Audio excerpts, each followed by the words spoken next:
una o va a ser consecuencia de varias condiciones subyacentes, múltiples, heterogéneas entre ellas, y que esta definición nos va a reflejar como tal esta fisiopatología. Y la fisiopatología va a ser muy clara. Vamos a tener una generación sistémica de trombina sobreexagerada, un proceso de hipercoagulabilidad, mientras que también este proceso, sea por la causa subyacente o sea consecuencia directa de esta activación, va a generar una lesión en las células endoteliales. Con respecto a la epidemiología, entonces aquí se nos presenta una dificultad y es que hay un desafío en hablar de epidemiología enseguida por varias razones, como ya les iba mencionando. Primero, entonces, es que tenemos muchas heterogeneidades, las enfermedades subyacentes que pueden generar CID. Por otra parte, entonces, vamos a tener una variabilidad amplia de la presentación clínica que va a dificultar de pronto, va a dificultar el diagnóstico. Tenemos una amplia gama de criterios diagnósticos que se han utilizado en estos estudios epidemiológicos y que también esta epidemiología va a perder del lugar, del tiempo y de la unidad clínica donde yo les voy a evaluar, ¿no? Es diferente los pacientes de hospitalización a los pacientes de unidad de cuidados intensivos. Entonces, esta tabla de epidemiología de Nature nos ilustra también en cómo se da esta epidemiología y nos lo clasifica dependiendo de la alteración subyacente relacionada a CID. Entonces, cuando, por ejemplo, obtenemos o tenemos cohortes con varias causas de estas, ¿cierto? Entonces hemos visto que la incidencia puede ser de 1.04, 1.87, sobre todo en entornos de hospitalización, puede llegar hasta el 10% en entornos de unidades de cuidados intensivos. Y lo más importante acá es que la mortalidad es alta, ¿cierto? Entonces podemos ver que casi todas las porcentajes de las incidencias de mortalidad son mayores del 40% en esta serie de casos de varios relacionados a varias etiologías. Con respecto a la sepsis severa, estos tres estudios también nos muestran que en caso de sepsis severa casi que la incidencia aumenta hasta un 30-40% y la mortalidad se mantiene cercana a un 40%. Con respecto al trauma severo, también estos dos estudios nos muestran que la incidencia es alta, puede llegar hasta el 30%, mientras que la mortalidad en algunos de los estudios retrospectivos llega hasta el 71%. Y mientras que con las causas obstétricas vamos a tener que son las causas de muy baja incidencia, pero que también pues, tienen una mortalidad significativa, pues, sobre todo hablando de las pacientes obstétricas. Entonces, como vemos acá, miren que los estudios son diferentes, todos han sido evaluados en un entorno hospitalario diferente, algunos multicéntricos, otros no, otros centros solo, y varias categorías diferentes de clasificación o criterios pues como para diagnóstico.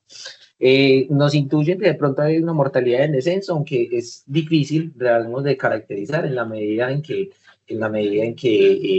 como son tan heterogéneos los estudios entre sí, pues digamos que definir que hay un descenso es muy difícil. Pero esto puede también estar relacionado en la medida en que cada vez hay más concientización sobre qué es el ACID y cómo diagnosticarlo, y los clínicos pues están más pendientes teniendo en cuenta pues como las causas etiológicas pues, que ya mencionaré. Este estudio de Japón, un estudio regional retrospectivo que incluyó 100.000 pacientes, un estudio grande, de los más grandes, pues como en relación a epidemiología de CID, que utilizó la base de datos japonesa de procedimientos diagnósticos, que incluye 1.200 hospitales, 90% de los centros siendo terciarios. Y hicieron pues el diagnóstico a través de retrospectiva, a través de códigos del CIE-10, pues ellos reportaban que ya habían hecho un estudio similar, tenían una especificidad del 99% para el diagnóstico, pues lo cual nos habla pues de una posibilidad de diagnóstico de CIE bastante significativa. Y que ellos encuentran en cuanto a la epidemiología, vemos que la sepsis sigue siendo la primera causa, la causa más importante relacionada a CID, seguida entonces de los tumores sólidos en un 31%, leucemias en un 9% y una menor medida de trauma, causas obstétricas, causas aórticas y pancreatitis, y algunas causas pues, misceláneas, en las que entran otros golpes de calor y otras causas que ya mencionaremos. Sobre todo en este mismo estudio nos habla de una mortalidad global de 37% y que es una enfermedad que va a pues que es un proceso fisiopatológico que va a llevar a una estancia hospitalaria prolongada y a un uso alto de los recursos. tener en cuenta igual que esta mortalidad del 37% y generar la mortalidad de estos estudios pues, de CID representa no solo la mortalidad propia del trastorno, del trastorno, sino que pues, son diagnósticos que de entrada son difíciles o de mal pronóstico, la sepsis, las leucemias, los cánceres, los tumores sólidos, que obviamente también van a tener su impacto en esta mortalidad pues como global. Y cuando ellos separaron en los grupos de etiológicos, los que tenían mayores mortalidades fueron los grupos de leucemia, cáncer sólido y sepsis. Con respecto a la etiología, entonces ya hemos un poquito ahondado y mencionado, porque les acabo de mencionar, pero como para ir puntualizando, las enfermedades infecciosas severas, que pueden ser múltiples, ya les voy a explicar cuáles, por gram positivos, gram negativos, malaria, fiebres hemorrágicas, las malignidades que pueden ser entonces malignidades hematológicas y tumores sólidos, los traumas, especialmente los pacientes politraumatizados, el trauma, las quemaduras mayores, el trauma cráneoencefálico, las complicaciones obstétricas incluyen embolia de líquido amniótico, abulcio placentario, las malformaciones vasculares, los hemangiomas gigantes, los aneurismas aórticos grandes, la enfermedad de Casa-Meritt, que es una enfermedad un hemangioma gigante relacionado de la edad pediátrica, y las reacciones neumonómicas severas, golpes de calor y la resucitación parada cardíaca, las cosas que tenemos que tener en cuenta. Y esta revisión pues como digamos para tener en cuenta de cuáles son realmente esas en estos subgrupos que mencioné, que los mencioné muy por encima, pero en estos, cuáles son las causas que más se relacionan a coagulación intravascular diseminada. Esta revisión de la ICTH en el 2020 nos ilustra cuáles son esas causas que están más relacionadas, pues ellos hicieron una revisión pues de toda amplia de la literatura y a través de un consenso de expertos que revisó esa literatura, determinaron cuáles fueron las causas que encontraron como más relacionadas a CID. Entonces, con respecto a las infecciones severas, ellos documentan que las infecciones bacterianas, las sepsis bacterianas, tienen una alta probabilidad de relación a CID, pueden ser pueden ser en diferentes lugares y más que todo va a estar relacionada a gram negativos, pero también va a haber una importante incidencia con respecto a gram positivos, enfermedades como infecciosas, ¿cierto? Con respecto a la infección viral, las infecciones virales más comúnmente relacionadas, ébola, dengue, fiebre amarilla, citomegalovirus, varicela y en su momento, pues, aún actualmente, pero en su momento pues, lo conocimos cuando estuvimos expuestos a la pandemia de COVID-19. Con respecto a las infecciones protozoarias, está relacionado a la malaria y sobre todo a la malaria por Plasmodium falciparum, y ya ahorita les explicaré cuando les explico la fisiopatología porque se pregunta esto. Con respecto a las infecciones endémicas, sí no hay una asociación pues como muy clara. Con respecto a los tumores sólidos, entonces tenemos que los tumores gástricos, esofágicos, pancreáticos, carcinoma de células hepáticas, próstata, pulmón y mama son los más relacionados a CID. Con respecto a las malignidades hematológicas, las leucemias agudas sí están relacionadas a CID en una importante cantidad, y de los desórdenes neurodegenerativos crónicos, las crisis blásticas y el mieloma múltiple. Con respecto al daño tisular, entonces el daño tisular generado por insulto, por una injuria externa o interna, tenemos que el trauma mayor, penetrante, contuso, las quemaduras amplias, hipohipertermia, la hipoxia relacionada al ahogamiento, las pancreatitis agudas, la hipoxia isquemia relacionada a la alteración hepática en los contextos de parada cardíaca o shock cardiogénico, están relacionadas pues como con alto nivel de evidencia. Respecto a los agentes bioquímicos y químicos, accidentes ofídicos, la transfusión de sangre incompatible, los rechazos de trasplante, con respecto a las enfermedades, las enfermedades vasculares, los aneurismas y los hemangiomas gigantes, siempre también, por ejemplo, que les mencioné, el Casa-Meritt, y las complicaciones del embarazo, prácticamente la mayoría de complicaciones de embarazo están relacionadas a abrupto de placenta, hemorragia posparto, embolia de líquido amniótico, el síndrome HELP, preeclampsia y eclampsia, feto retenido y la enfermedad hepática aguda relacionada. Esto para recordar y empezar a hablar de la fisiopatología de la CID, y es que tenemos que recordar la cascada de la coagulación, es lo primero que recordemos que tenemos una vía extrínseca, tenemos una vía intrínseca. La vía extrínseca va a tener una activación iniciada por el factor tisular, que va a generar una activación del factor 7A, y mediante esta unión va a generar entonces la activación del factor 10, en la conversión en un factor 10A que se va a unir al factor 5 para generar el paso de la protrombina, el factor 2, a la trombina, el factor 2 activado, que unido al factor 5 va a generar entonces la degradación del fibrinógeno a fibrina y vamos a poder generar esos depósitos de fibrina para iniciar el proceso de coagulación como tal. Esto pues obviamente también ha ayudado y pues completado el proceso de la cascada de la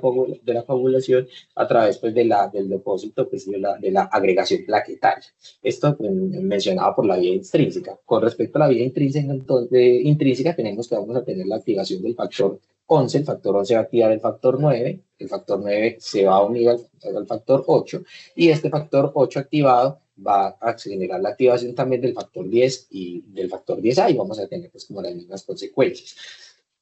Y recordar que esta amplificación, estas dos vías no son mutuamente excluyentes, sino que también hay una interrelación en cuanto a que el factor 7A asociado al factor tisular también va a generar activación del factor 9 del factor 9 en factor 9A, por una parte. Y también que en la vía del factor 10A activado unido al factor 10 va a generar una amplificación de la respuesta haciendo activación del factor 8, generando pues que ese factor 8 pues, genere pues, la activación del complejo que nos va a generar la activación del factor 10, amplificando la respuesta de la coagulación.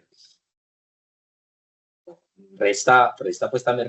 no resta recordar también entonces que tenemos unos mecanismos reguladores de este proceso de anticoagulación, que son unos mecanismos anticoagulantes bien conocidos como son la antitrombina. El mecanismo de la antitrombina, recordemos que se une a las cadenas de paransulfato. Estas cadenas de paransulfato van a amplificar enormemente su respuesta y lo que va a hacer es bloquear la actividad del factor 10A y el factor 2. Con respecto a la proteína C activada con su cofactor proteína C va a generar entonces una degradación, un bloqueo de la actividad del factor 8 y del factor 8 y del factor 5. ¿Listo? Entonces acá ya directamente la fisiopatología de la CID. Tenemos aquí entonces un endotelio normal, tenemos unos mecanismos pues como fisiopatológicos diferenciales a la patología de la que estamos hablando. Entonces con respecto a la infección vamos a tener entonces una activación de monocitos, una activación de las cascadas inflamatorias, citoquinas inflamatorias que nos van a llevar a una activación plaquetaria y una activación endotelial, ¿cierto? Pero esta activación como tal del fenómeno procoagulante se va a dar a través del aumento de la expresión de factor tisular a través de las células inflamatorias. Esto por una parte. Con respecto a la malignidad, también vamos a tener micropartículas derivadas del tumor que van a ser ricas en factor tisular y van a generar activación de la cascada. Y con respecto a las complicaciones obstétricas, pues también vamos a tener un daño directo pues, por ruptura placentaria con altos niveles de factor tisular y la embolia pues, de líquida amniótica que va a generar un efecto directo en la activación de la trombina y esto nos va a generar activación de la cascada de coagulación que ya hemos mencionado. Tenemos entonces en el endotelio, ya que estamos mencionando acá, un endotelio normal que vamos a tener unos mecanismos que van a ser también anticoagulantes, adicional a los que ya mencionamos, la antitrombina, la proteína C, pero también vamos a tener el efecto de la trombomoblina. La trombomoblina es una molécula que se une a la trombina activada y evita su actividad en generar la conversión de fibrinógeno a fibrina, por una parte. Y ese complejo también de trombomoblina en trombina nos va a llevar a generar una activación de la proteína C, con lo cual el efecto anticoagulante va a estar potenciado. Pues entonces cuando este endotelio está dañado, esto es en las condiciones normales, son las condiciones no pues, de CIE, pero entonces cuando el endotelio va a estar dañado, entonces vamos a tener varias cuestiones. Vamos a ligar trombomoblina que ya no va a estar en el sitio de acción directo para generar un efecto anticoagulante. Vamos a tener entonces, por una parte, que el factor activador tisular del plasminógeno, este que está acá, entonces va a ser liberado, generando entonces la conversión del plasminógeno en plasmina, ¿cierto? Y esto va a generar pues, la fibrinólisis del coágulo que se está formando. Pero entonces también el daño tisular va a generar, por otra parte, una liberación del inhibidor del factor tisular, del plasminógeno tipo 1, va a bloquear directamente pues, la actividad del factor tisular, y por una parte también va a generar una liberación del inhibidor de la fibrinólisis activado por trombina. Este inhibidor de la fibrinólisis se va a unir a la trombina y va a generar entonces un clivaje de los sitios de unión de la plasmina, con lo cual la plasmina no va a poder tener pues como este efecto, ¿cierto? Por otra parte, pues ya les había mencionado que después de este proceso pues, de activación de la trombina vamos a tener una activación plaquetaria, pero esta activación plaquetaria también puede ser aumentada en la medida en que vamos a tener también por esta lesión endotelial, vamos a tener una disminución de los niveles, pues ya por sobreuso y por también disminución de la síntesis de los niveles de ADAM13. Recordemos que ADAM13 es esa molécula que nos va a generar ese clivaje de las moléculas de von Willebrand y entonces cuando este proceso no se da, se expone el completo el von Willebrand y este von Willebrand va a generar activación de la agregación plaquetaria. Por otra parte, tenemos que hablar del proceso fibrinolítico, y es que entonces, si bien aquí les explicaba un proceso, en términos generales, un proceso en el cual la fibrinolisis normalmente tiene que estar disminuida, entonces la serie tiene una particularidad, es que como tiene tantas etiologías, como mencionamos que tiene tantas etiologías, también va a tener unos fenotipos clínicos diferentes basados en la fisiopatología, y uno de ellos va a ser un fenotipo que va a ser hiperfibrinolítico. Entonces, estas son algunas de las causas que vamos a tener de activación sobre exagerada de la fibrinolisis, la lesión traumática cerebral, el cáncer de próstata, la leucemia promielocítica aguda, y los tumores malignos sólidos. Entonces, por una parte, lo que es el cáncer de próstata, los cánceres pues, sólidos y algunos cánceres sólidos y la lesión traumática cerebral, vamos a tener que haber un aumento de la liberación del activador tisular del plasminógeno, pues, lo cual el plasminógeno se va a convertir más a plasmina. Por otra parte, en la leucemia mielocítica aguda vamos a tener entonces que las células tumorales van a tener una sobreexpresión de la anexina 2 y de sus receptores, el S100A10. Esta unión de receptor de la anexina con el receptor de S100A10, que es también receptor del plasminógeno, va a generar que pues, se van a unir en un tetrámero, unidos también con el activador tisular del plasminógeno, va a generar una activación desregulada del plasminógeno en plasmina, y esto lo que va a explicar por qué estos pacientes en específico tienen unos patrones clínicos de hemorragia marcada que aumentan con una alta tasa de mortalidad. Y con respecto a los tumores malignos sólidos, diferentes también como a próstata, vamos a tener entonces una sobreexpresión de niveles séricos del activador del plasminógeno tipo, del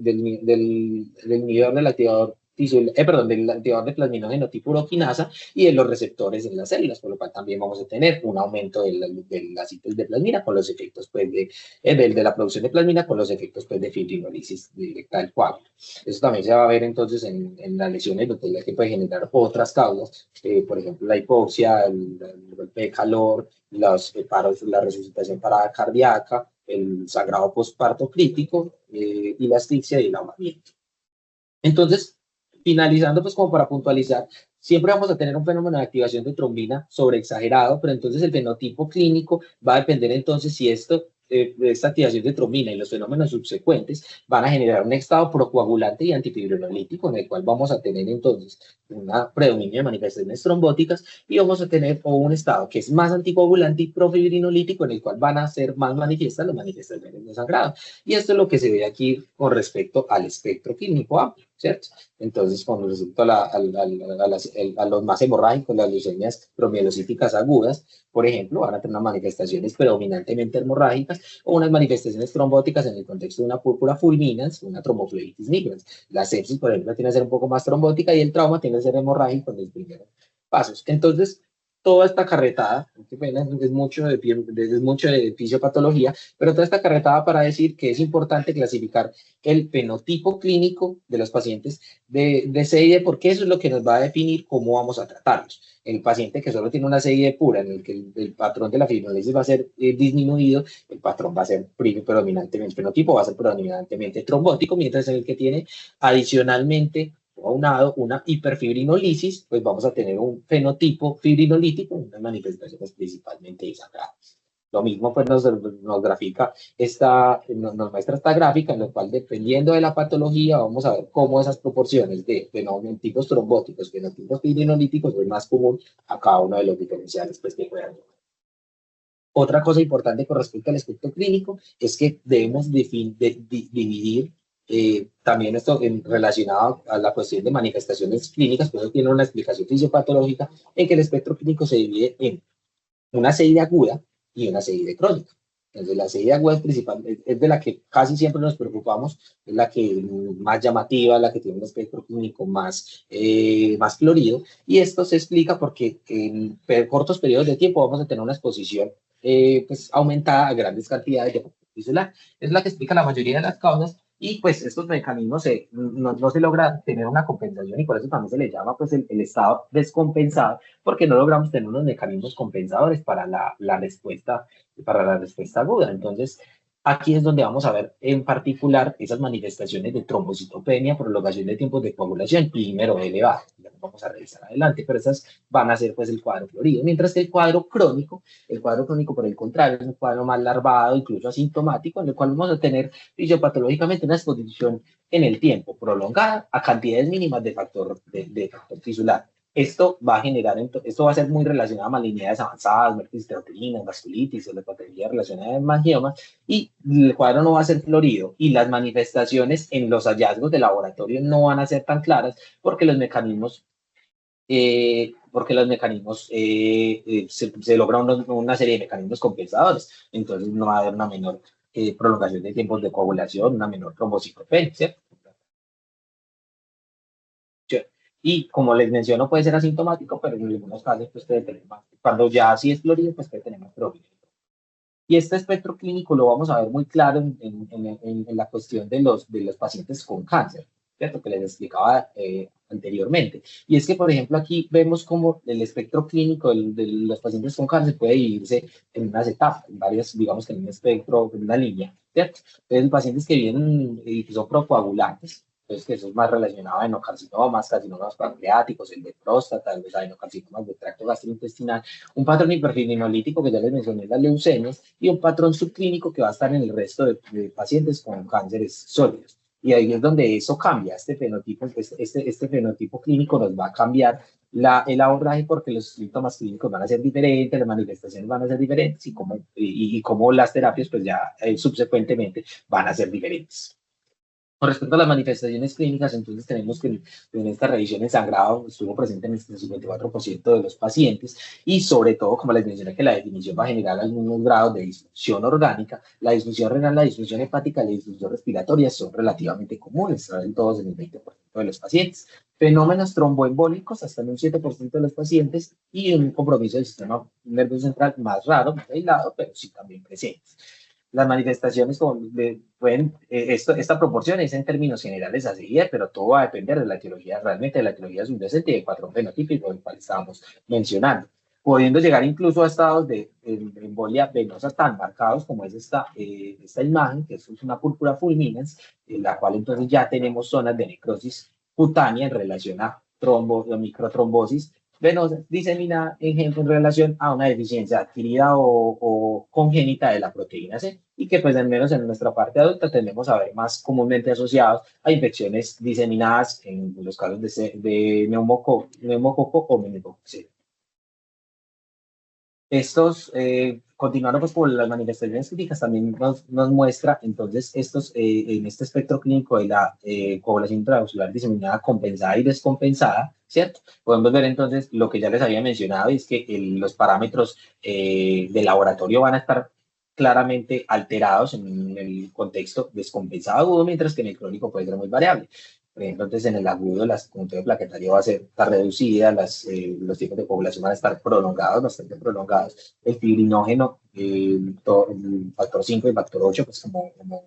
parte de la población van a estar disminuidos, los factores procoagulantes van a estar disminuidos, y los productos de degradación de la fibrina y el número de van a estar elevados. Mientras que en la parte crónica realmente puede ser incluso completamente cursar con laboratorios normales, excepto por los productos de degradación de fibrina que van a estar elevados. Esto es lo que nos debe hacer sospechar que nuestros pacientes en un contexto, pues en una etiología y bajo el contexto de una etiología subyacente de alto riesgo, nos hará sospechar que el paciente está usando con una PID,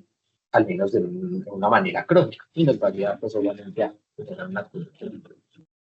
Con respecto al diagnóstico, entonces, viene algo difícil, es que tenemos múltiples escalas propuestas, de las que normalmente les traigo tres, pero las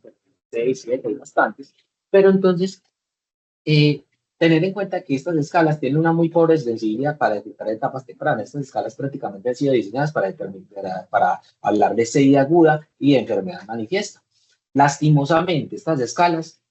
no tienen el mejor rendimiento y están comparados contra el gol estándar, pues no tienen un gol estándar contra quién comparar, siempre han sido comparadas, pues entre ellas, obviamente, pero están comparadas, al menos en su validación inicial, por el consenso de expertos, un consenso de expertos, de personas que dijeron, este paciente, obviamente que tratan, médicos que tratan directamente, pues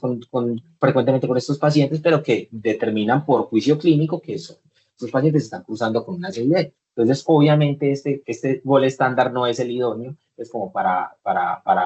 hacer una comparación directa con unas escalas, porque de entrada ya tenemos un método diagnóstico que puede ser deficiente, como el expreso del juicio clínico únicamente. Más importante, entonces, utilizar esas escalas, ¿cierto? Es utilizarlas en el tiempo y utilizarlas en el seguimiento de nuestros pacientes, porque esa progresión y ese cambio en esas escalas, la cual nos va a poder permitir predecir a quiénes pacientes vamos a tener que generar, pues, como con las medidas terapéuticas que vamos a hablar al final. Entonces, el score, el score más conocido, el que más utilizamos, el score de la Sociedad Internacional de Trombosis y Hemostasia, es un score que entonces involucra 5 cosas: conteo plaquetario, los marcadores de elevación de la fibrina, también pues el dímero D, pues aquí reemplazado por el dímero D, la prolongación de los tipos de coagulación, el nivel de fibrinógeno, menor de 100 miligramos de gramos por mililitros, pues los valores pueden cambiar, y dependiendo del laboratorio, y ya nos da, perdón, son 4, y ya nos da un score calculado que si es mayor de 5, es compatible con una CID manifiesta, entonces hay que continuar una vigilancia diaria a determinar si el paciente se beneficia de intervenciones, y si este score es menor de 5, es sugestivo para CID no manifiesta. Entonces, la conducta adecuada es repetir 1 a 2 días. Porque el score menos de 5 nos dice que es CID no manifiesta, porque el criterio de inclusión para utilizar esta escala es que nosotros estemos en el contexto de una patología, de un paciente que tiene una patología de alto riesgo o altamente relacionada a CID, y por ejemplo, pues se los mencioné al inicio, esos son los criterios al inicio, pues, de las causas de alto nivel de evidencia. Este es otro algoritmo que también se usa, no hemos usado nuestro medio, pero igual me gustó traerlos porque quiero hacer, pues, una puntualidad, y es que es una modificación de un algoritmo que ya estaba conocido en Japón, pero entonces se pasó a llamar el algoritmo de la Sociedad Japonesa de Trombosis y Hemostasia, ¿cierto? ¿Qué de ventajas trae este modelo? Y es que trae una modificación de la escala basada en la fisiopatología, de lo que yo les estaba hablando, A diferencia de esta escala simplemente pone a todos los pacientes independientes de su etiología, pero sabemos que los pacientes se comportan diferentes en relación a la fibrinolisis. Entonces, eso, lo que se proponen es hacer unas escalas diferenciales en la medida que tienen en cuenta los pacientes que tienen una fibrinolisis suprimida, o una fibrinolisis aumentada, o una fibrinolisis que está balanceada. Entonces, nos crean unas 3 escalas, dependiendo, pues, y que vamos a utilizar dependiendo de la patología subyacente. Entonces, tenemos un paciente con una sospecha de CID. No vamos, para este caso, no vamos a aplicar, pues, la escala de esta escala en neonatos ni en pacientes obstétricos. Si estamos en el contexto de un desorden, de una alteración hematopoyética, entonces vamos a utilizar el criterio para las desórdenes hematopoyéticos, que es el del criterio de fibrinolisis aumentada, ¿cierto? El del patrón fenotípico de hiperfibrinolisis. Si estamos en el contexto, si no es este contexto y estamos en el contexto de infección, vamos a utilizar los criterios diagnósticos para infección, para el algoritmo de infección, en los cuales entonces va a ser un factor hipofibrinolítico. Y si no van a ser otras causas, entonces vamos a utilizar el fenotipo básico, el algoritmo básico, los criterios básicos que van a tener como balanceado. Entonces, esta es como la comparación que yo hago entre las 3 escalas que les estoy mencionando y su uso diferente. Así como para llamar la atención, entonces incluye el conteo plaquetario, los productos de grano de fibrina que también se pueden reemplazar por dímero de el fibrinógeno, el tiempo de protrombina. También incluye a los pacientes con falla hepática. En este sentido, pues, los pacientes con falla hepática nos pueden inducir a falsos positivos, porque son pacientes que pueden tener trombocitopenia por su hipertensión portal y pueden tener alteración en los tiempos de coagulación relacionada a la disminución de la síntesis. Entonces, esto le quita puntos. Y incluye otras mediciones que no están muy disponibles en nuestro medio, pero para tener en cuenta el porcentaje de activación de la antitrombina, el porcentaje de antitrombina, y los niveles de complejos trombina-antitrombina de la fibrina soluble, los complejos de fibrina soluble, y la fracción 1 más 2 de la trombina, que son marcadores del proceso coagulante en cuanto sí, a los productos de degradación, ¿cierto? También similar como a los productos de degradación. Importante, ellos también hacen una diferenciación, y es que, por ejemplo, el algoritmo es diferente en los trastornos hematopoyéticos. Por ejemplo, en ellos suprimen el conteo plaquetario porque ellos evidenciaron que el conteo plaquetario realmente en estos pacientes con desórdenes hematopoyéticos no predice sangrado, porque de entrada son pacientes que tienen un alto riesgo de sangrado por la patología subyacente y que la trombocitopenia puede ser más reflejo de otras cosas, como por ejemplo, más que de la CID, puede ser reflejo de la invasión a médula ósea, por ejemplo, o reacción adversa de las quimioterapias. Y con respecto al patrón infeccioso, ellos suprimen el fibrinógeno en la medida en que el fibrinógeno también se comporta como un reactante de fase aguda, y en la medida en que se comporta como un reactante de fase aguda, la elevación no descarta que el paciente esté cursando con una hipofibrilomeningemia y pues, un proceso de activación marcada en la población, ¿cierto? Y finalmente les traigo el score de coagulopatía inducida por sepsis. Este tiene una particularidad, es que como tal nos va a diagnosticar a los pacientes en una etapa más temprana, porque en el contexto particular de la sepsis, bueno, lo que se ha querido hacer, obviamente sabemos que tenemos unos patrones moleculares asociados a patógenos, unos patrones moleculares asociados a daño, que han generado una activación de la respuesta inflamatoria, liberación de vesículas extracelulares, trampas de neutrófilos. Todo esto va a inducir pues el estado que ya hemos mencionado, pero entonces esto es un continuo en el cual primero vamos a tener una hipercoagulabilidad, luego vamos a progresar a una coagulopatía inducida por sepsis, que digamos que lo podemos definir como esa CID, pero en el entorno, en el momento compensado, y ya como tal entonces la coagulopatía franca, descompensada, entonces con la intención de medir y de poder detectar a los pacientes antes de progresar a esa CID manifiesta, pues se crea este score, que entonces no va a incluir entonces el dímero D y no va a incluir el fibrinógeno, sino que va a incluir el conteo plaquetario y los niveles el nivel de protrombina y el SOFA. Que entre más el paciente esté con mayor compromiso multiorgánico, mayor es la probabilidad de estar contando con una coagulopatía. Entonces, esta es la misma escala, tiene un punto corte, pues es similar pues a la ICTH, es lo que suprime pues como lo que les estoy mencionando, y el punto de corte es de más de 4 para hablar de coagulopatía inducida por sepsis. Esta validación entonces de todas estas escalas, se las traigo pues para mostrarles qué tan bueno puede ser estas escalas para predecir la mortalidad intrahospitalaria de 20 a 28 días en pacientes con sepsis. Y podemos ver entonces que la mayoría de escalas tienen un área bajo la curva, en cuanto al proceso de discriminación, tiene un área bajo la curva, una aceptable discriminación, pero lo más llamativo y lo que me parece más importante es hablar del valor predictivo negativo de la escala de coagulopatía inducida por sepsis, en la medida en que nos va a permitir tener menos falsos negativos, y incluir a los pacientes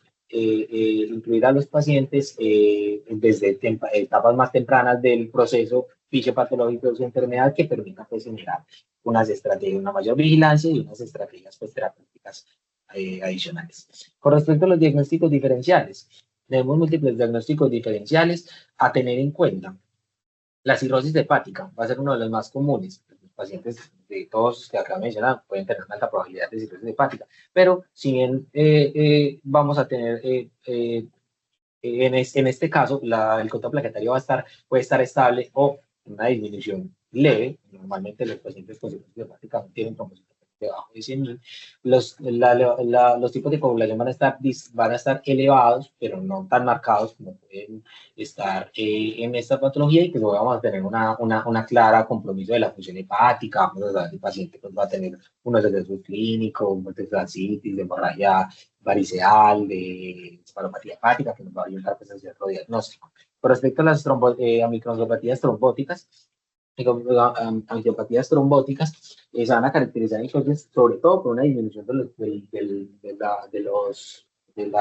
las plaquetas. Sin embargo, aquí particularmente los tipos de coagulación van a estar normales o solo un poco prolongados. ¿Y cómo nos podemos orientar a la diferenciación? Entonces, los cistocitos normalmente van a ser mucho más presentes en estas microangiopatías trombóticas, porque van a estar relacionadas pues, a la microangiopatías trombótica, que va a ser más común pues a la anemia hemolítica microangiopática, que va a ser más común en estas microangiopatías. Aunque no vale la pena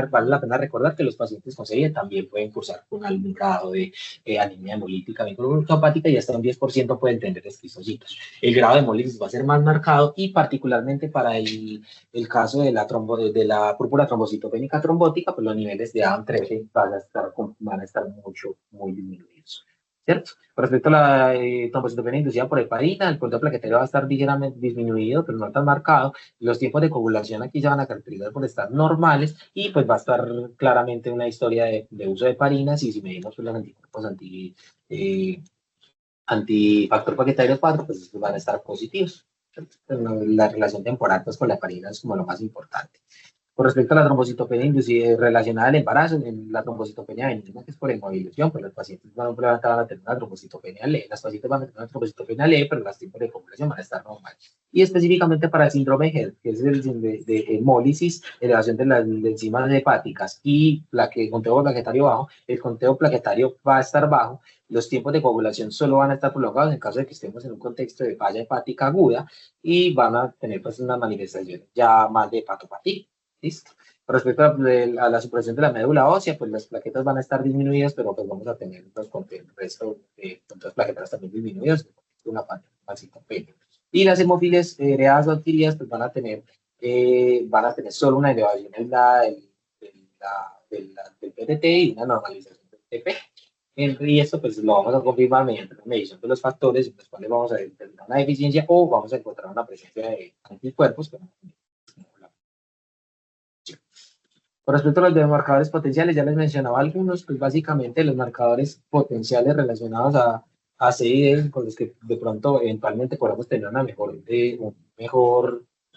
un mejor diagnóstico, están los ensayos de generación de la trombina, pero digamos que estos no nos ayudan a discriminar entre la generación de trombina o si el problema es una generación un problema de síntesis de trombina. Entonces, esa es la limitación. La medición de complejos de trombina antitrombina son sensibles para el aumento de la trombina in vitro, pero pueden generar entonces pueden ser influidos por niveles de antitrombina, no tenemos pues, son de alto costo, no tenemos pues como una automatización completa de esto, entonces por ahora no están, bueno, hay una variación interlaboratoria pues muy amplia, entonces y con respecto al activador del plasminógeno, sí se ha visto un factor pronóstico relacionado a la sepsis, a la población transplante relacionada a sepsis, pero también está una variación interlaboratorio grande que no ha permitido pues, su estandarización. ¿Cierto? Pero sí les quiero mencionar un poquito sobre las pruebas tromboelásticas. Las pruebas tromboelásticas vienen ganando pues cada vez más terreno. Siempre han sido pues más tradicionalmente eh, utilizadas en los contextos de trauma y en los contextos de cirugía, especialmente cirugía de trasplantes. Todo esto pues como una manera de generar una visualización in vivo de cómo es el proceso de la coagulación, el proceso de la formación del trombo, trombótico, y esto entonces, al menos en estos otros entornos, ha permitido entonces dirigir las terapias en relación a, por ejemplo, qué es lo que tengo que transfundir, entonces voy a transfundir qué tipo de derivado voy a transfundir, si transfundo plaquetas o no, y esto se basa entonces y son pruebas que son más disponibles, pues que al menos en el entorno son pruebas que si bien no están tan disponibles en nuestro medio, pues si las tuviéramos disponibles tendríamos un resultado en la cabecera del paciente. Entonces, la mecánica de esto es que básicamente se agrega a este contenedor, se agregan 4 mililitros de sangre pura, esto va a empezar a girar, generando entonces el proceso de coagulación y esto va a tener una medición, va a medir entonces como tal unos potenciales eléctricos que se van a traducir en una gráfica, que es esta gráfica de tromboelastografía. Entonces, ¿cómo se va a interpretar esto? Entonces, primero vamos a tener un tiempo R que es el que va a estar entre la reacción hasta que se empiece el inicio de la formación del coágulo como tal. Esto va a ser el reflejo de la activación enzimática como tal. Entonces, un ejemplo, si este R está prolongado, quiere decir que el paciente le faltan factores de coagulación, entonces lo que yo tengo que transfundirle es factores de coagulación, un aprendizaje. Por ejemplo, entonces ya luego lo que sigue es que ya después de esa activación enzimática viene el proceso de polimerización, el proceso de polimerización en el que vamos a tener un coágulo inmaduro en el que estamos agregando pues toda esta parte de filamentos de fibrina, ¿cierto? Y entonces lo vamos a medir en esta relación K y en esta pendiente. Entre más inclinada, entre más plana esté esta pendiente, quiere decir que hay menos fibrinógeno. Entonces, en una interpretación adecuada es que si está disminuido el fibrinógeno, de lo que le falta al paciente es fibrinógeno eh, y debemos administrarle fibrinógeno. Con respecto entonces a esta amplitud máxima, la amplitud máxima nos dice, este trombo que ya se está madurando, también está agregándosele plaquetas. Si esta amplitud está disminuida, quiere decir que hay un problema en la agregación plaquetaria, faltan plaquetas, sea pues algo funcional o en cuanto a cantidad de plaquetas. Entonces la indicación en este caso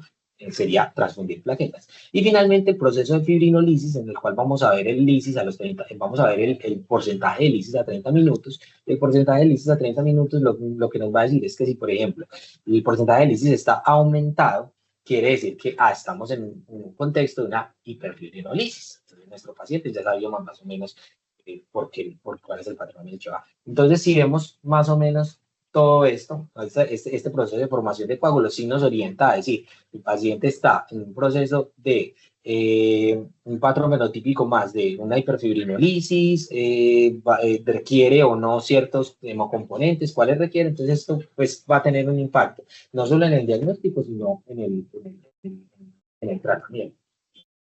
Y esta comparación pues sí se ha validado pues como el rol de la elastografía como predictor de diseminación intravascular, de población intravascular diseminada en sepsis, y ellos pues realmente cogieron 800 pacientes ingresados a UCI en un estudio retrospectivo, los llevaron, a todos les habían medido pues habían hecho medición de tromboelastografía y compararon a los pacientes en los cuales tenían CID y a los que no tenían CID, y vemos como estas curvas. Por ejemplo, estas curvas son diferentes para los pacientes que tienen CID y para los que no tienen. Por ejemplo, se prolonga el tiempo R, el tiempo de inicio pues, del proceso enzimático, se prolonga entonces la capacidad de agregación de agregación de agregación de la fibrina y de agregación plaquetaria también está disminuida. Y cuando validaron, pues, como cuáles eran esos factores que estaban más relacionados a discriminar a los pacientes entre CID y no CID, entonces el tiempo de amplitud, el índice de coagulación es un cálculo pues derivado de todo esto, y el tiempo K, y la estadística acá que es el inverso pues del alfa, que les mencionaba ahorita, eran los que más tenían pues como impacto para discriminar a los pacientes que tenían o no tenían CID.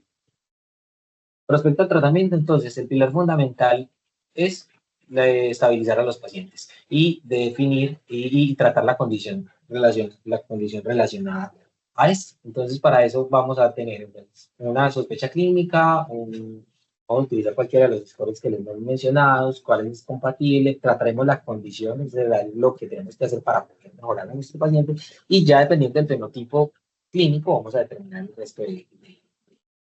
escenarios. Entonces, en los pacientes que tienen sangrado activo o que necesitan ir a un procedimiento invasivo, entonces vamos a tener unos niveles transfusionales para llevar unas metas más de 30 a 50. Vamos a hacer una transfusión de concentrados de factor plasma congelado concentrado en complejos que intente mantener un TP por menos de 3 segundos, y también pues, transfusión de cloro precipitado para mantenerlo en niveles mayores de 1,5 gramos por mililitro. Si sospechamos de una deficiencia de vitamina K, pues la tenemos que reponer, y por eso era importante saber el fenotipo del paciente, porque la terapia antifibrinolytica solamente está indicada en esos pacientes en los cuales documentamos hiperfibrinolisis. Con respecto entonces a si el paciente no tiene ni sangrado o trombosis, el paciente se va a beneficiar de uso de anticoagulación profiláctica. Y finalmente, aquellos que tengan manifestaciones tromboembólicas marcadas van a tener que requerir anticoagulación terapéutica con heparinas, con lo que, pues, heparinas, también se ha evaluado, pues, también DOAX, y obviamente va a depender mucho de la condición subyacente. Y va en estudio, pues, otro tipo de anticoagulantes que ya les voy a mencionar. Con respecto a las dosis de plasma congelado, las dosis iniciales son de 15 a 30 miligramos por kilo. 15 miligramos por kilo. Las dosis de cloprecipitado, más o menos unas 8 a 10 unidades, a sabiendas de que más o menos una unidad por cada 10 kilogramos de peso tiende a subir 50 miligramos por litro por litro de plasma de plasma perdón, del Tylenol. Esta es la misma, pues realmente la misma gráfica, pero esta ya es, digamos, las recomendaciones británicas y ellos lo que nos hacen es lo mismo. Si el paciente está asintomático, entonces profilaxis con heparines. Si el paciente está en una tromboembolia, pues como marcada, entonces anticoagulación terapéutica, si no da un fenómeno después de sangrado. Eh, Da una recomendación baja de la evidencia para la antitrombina, aunque esto ya se ha revalorado y pues la antitrombina parece no ser beneficiosa. Y con respecto a las manifestaciones de sangrado, si el paciente no tiene un sangrado clínico significativo, la profilaxis está indicada y mantener, pues, evitando pues, niveles de plaquetas por debajo de 20.000. Si el paciente está con sangrado, entonces obviamente la anticoagulación está contraindicada y debemos mantener niveles por encima de 50.000. Pueden ser, recordemos que 5 a 6 unidades de unidades de plaquetas o una féresis nos suben aproximadamente 30.000 30.000 las plaquetas, el nivel de plaquetas. Lo mismo mantener niveles de fibrinógeno mayores de 1.5, en el caso pues, de hemorragia postparto mayores de 0.2, implementación de vitamina K y ácido tranexámico en caso de que documentemos una causa hiperfibrinogen. Importante, cuando hablamos de las cosas fibrolíticas, estos son unos criterios que nos proponen para saber cuáles son los de estos pacientes se benefician de, pues tienen un estado hiperfibrinolítico que podamos abordar y utilizar como fibrinolíticos que vamos a generar un antifibrinolítico y es entonces aquellos que tengan un fibrinógeno muy por debajo del límite de la normalidad, que tengan alta los productos de degradación de fibrina mayores de 80, un ratio entre el género de los productos de degradación de fibrina mayores de 2, unos niveles de alfa 2 anticlamina menores de 15. Se los traigo, pero sé que igual esto no es común que lo utilicemos en nuestro país. Es saber que los patrones, según la teoría de los pacientes, pues nos van a llevar a definir si el paciente está en un entorno hiperfilinolítico y se beneficia pues como de esto. Finalmente, con una particularidad con respecto a las leucemias agudas, siempre tener en cuenta que los pacientes con leucemias agudas van a cursar con sede en los pacientes, en las leucemias mieloides y la linfoblástica aguda hasta el 25%, y sobre todo en las leucemias promielocítica aguda puede llegar hasta el 90%, y esa va a ser la causa realmente de mayor mortalidad al debut de la enfermedad de los pacientes con leucemia promielocítica aguda, por lo cual entonces hay que tener un juicio, pues hay que tener en cuenta que se puede morir hasta el 20% y el sangrado grave hasta el 56% de los pacientes, incluso el sistema nervioso central. Entonces, tener un juicio clínico, pues, como más, ser más juicioso, pues, ahí, en cuanto a que hay una parte de que los pacientes van a llegar con unas vasitopenias y unos fenómenos hemorrágicos que pueden progresar a hemorragias masivas y que la instalación rápida de la terapia quimioterapéutica ha logrado disminuir estos desenlaces de sangrado. Sin embargo, pues, a pesar de esto, pues, sabemos que los pacientes igual siguen muriendo en los primeros días y semanas, siguen muriendo de complicaciones hemorrágicas, es un 5%. Finalmente, entonces, para dar unas menciones de otros mecanismos anticoagulantes que se han evaluado, pero que solamente están realmente aprobados como en Japón, que es donde más estudian esto. Entonces tenemos que la tromboglobulina recombinante, por los efectos que les he mencionado, se une a la trombina, activa la proteína C. Se ha estudiado entonces en cuanto al tratamiento de las malignidades hematológicas. Este es un metaanálisis realizado en Japón. 17 tuvieron un estudio prospectivo y 7 estudios retrospectivos en los cuales evaluaron entonces el uso o no uso de la terapia recombinante. Los estudios tenían una moderada riesgo de sesgo y en lo que ellos pueden ver en su metaanálisis es que tiende a favorecer el uso de la tromboglobulina recombinante con una OR de 2.5 en un intervalo de entre 1.27 y 3.29, con una heterogeneidad estadística baja. Y con respecto a la tromboglobulina, esto con respecto a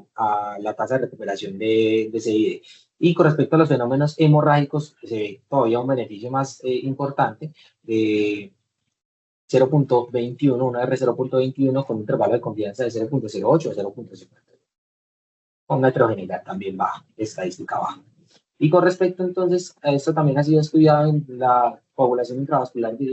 asociada a sepsis, en la que podemos ver aquí si hay una mayor heterogeneidad pues, entre los estudios. Los estudios tienen una heterogeneidad clínica relacionada a las dosis que utilizaron y solamente uno de estos, estudios RCTI, el resto son estudios observacionales, ¿cierto? Con moderado riesgo de sesgo. Lo que al menos ellos podemos documentar es que se favorece la terapia en cuanto a mortalidad. Vimos entonces que un OR de 0.06 con intervalo con ese punto 49.73 y ellos también pues vieron como un efecto neutro sobre el sangrado, pero sí beneficioso sobre las tasas de recuperación que se dieron. Finalmente, entonces, les traigo estas conclusiones. La serie debe entenderse no como una enfermedad, sino como un proceso fisiopatológico relacionado a múltiples etiologías subyacentes, que hay una amplia variabilidad de la presentación clínica relacionada al comportamiento fisiopatológico particular de cada etiología. La serie crónica siempre va a ser un reto diagnóstico porque es deber del clínico considerarlo, en especial en poblaciones de alto riesgo, por ejemplo, esos pacientes con neoplasias activas, y que no hay un gol estándar para el diagnóstico, por lo que más que el uso de una u otra escala es vital hacer un seguimiento y una revaloración continua de nuestros pacientes, en los cuales sospechemos que pueden progresar a seguir. El pilar fundamental del manejo es el tratamiento de la causa subyacente y determinar el fenotipo del paciente es fundamental para guiar pues como el manejo. Muchas gracias. Muy buen trabajo, hermano. Tremenda revisión y se metió en camisa de 11 varas porque es un tema no solamente complejo, sino no solamente complejo desde el punto de vista de la comprensión del fenómeno clínico, sino desde el punto de vista de cómo nos aproximamos a él desde el punto de vista ya terapéutico. Yo tendría muchísimas cosas para decir, hermano, muchísimas, pero me interesa como resaltar en que en sus conclusiones un aspecto importante es entender que este no es un fenómeno en blanco y negro, no es un positivo tiene CID o negativo no tiene la CID, sino que hay un continuum en el cual según como usted busque el fenómeno y según la condición subyacente va a tener diferentes oportunidades de identificarlo. Entonces, debajo del problema de la coagulación hay una historia diferente si usted llegó politraumatizado, si usted llegó con sepsis o si tiene una leucemia promielocítica. Y en ese mismo sentido, también las aproximaciones terapéuticas son diferentes. Mire que si bien puede haber un patrón similar en el fenómeno en términos de la coagulopatía de la sepsis y la coagulopatía de la leucemia promielocítica, uno rara vez necesita transfundir a un paciente con sepsis, aún en choque séptico. En cambio, casi que todas las leucemias promielocíticas va a terminar transfundiéndolas en algún momento. Entonces, yo creo que debajo hay que pensar, o mejor, lo que es importante que tengamos presente es que cada condición clínica tiene una forma diferente de explorar el proceso y cada condición clínica también tiene una forma diferente de aproximarse desde el punto de vista terapéutico,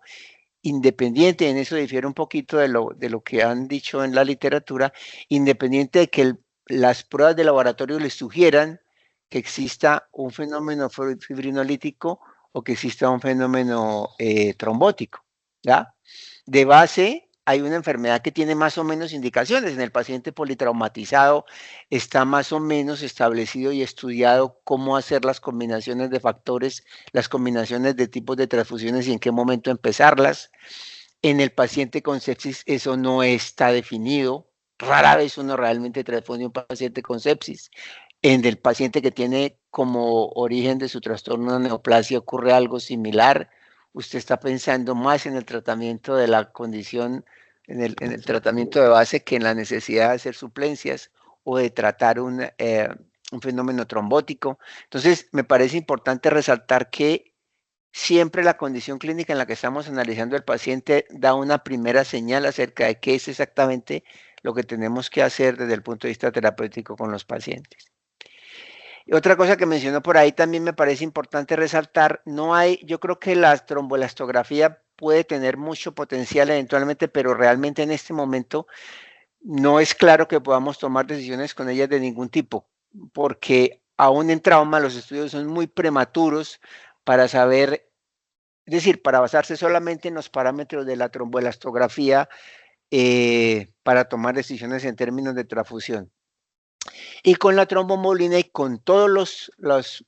digamos, soportes adicionales que se han intentado en la sepsis, también los resultados son completamente fallidos. Es decir, la coagulopatía de la sepsis se ha venido estudiando hace mucho tiempo y se han intentado muchísimas cosas, antitrombina, proteína C activada recombinante, trombomodulina, nada de eso tiene una indicación actual demostrada en el cual nosotros vamos a ver que estamos logrando un beneficio en algo que tenga sentido clínico para los pacientes. Entonces, en sepsis en particular estamos mucho más crudos en términos de saber si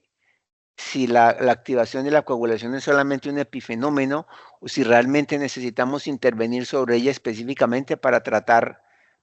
de lograr soluciones para los pacientes. Otra cosa que se fue por ahí fue lo de, en